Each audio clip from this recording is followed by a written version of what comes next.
নদীর ওপারে কিন্তু মাছ চলে এসেছে, আর আমাকে ফোন করতে আমি সেই মতো চলে গেছিলাম। আর আমাদের এই নদীতে কিন্তু শুকিয়ে যায়, অবিশ্বাস হলে এটাই সত্যি। তো বন্ধুরা, এখন আমাদের জঙ্গলের মধ্যে দিয়ে যেতে হচ্ছে। তো মাছ নিয়ে কিন্তু চলে এসেছি, একটু সামনে গেলে আমাদের ফিশারি আছে। তো চলুন দেখা যাক কী কী মাছ নিয়ে এসেছে আজকে আমাদের জেলে কাকু। তো মাছগুলো কিন্তু জেলে কাকু খুব ভালোই মাছ নিয়ে আসে। আর এই জেলে কাকু কিন্তু ভোরবেলা থেকে মাছ ধরে এবং তারপরেই সকালবেলা বিক্রি করতে নিয়ে আসে।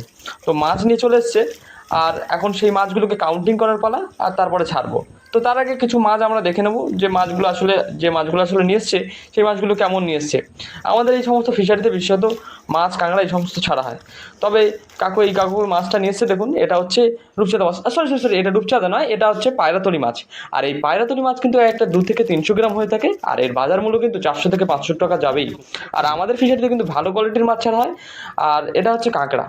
এই কাঁকড়াগুলো এখন ছোট অবস্থা দেখছেন, ক্ষুদ্র অবস্থা দেখছেন, এগুলো কিন্তু 4 থেকে 5 মাসের মধ্যে বড় হয়ে যাবে, আর একটা কিন্তু ভালোই সাইজের হয়ে যাবে। আর এই ধরনের ভিডিও দেখতে কিন্তু আমাদের চ্যানেলটাকে অবশ্যই সাবস্ক্রাইব করতে হবে এবং বেল আইকন প্রেস করে আমাদের পাশে থাকতে হবে। তো দেখুন আর হাসুন আর আনন্দ করুন। আর চাষি ভাইরা